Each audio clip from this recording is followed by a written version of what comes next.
Welcome back to another technical deep dive here in the debug zone. Today we're tackling a big question and breaking it down with insights from other users. Hopefully this clears up some misconceptions and helps you get the answer you need.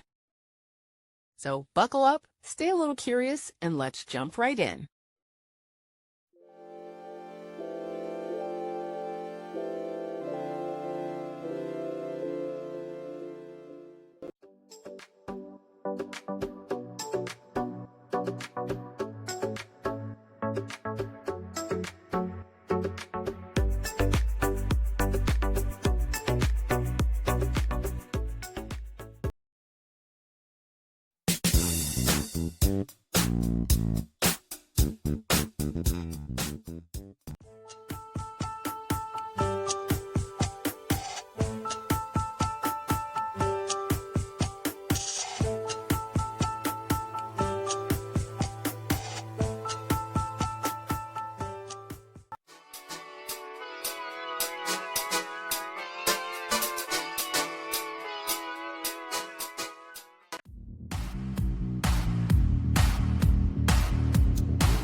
And that's a wrap.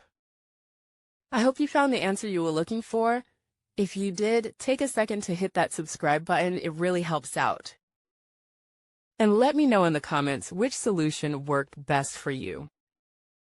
See you next time in the debug zone.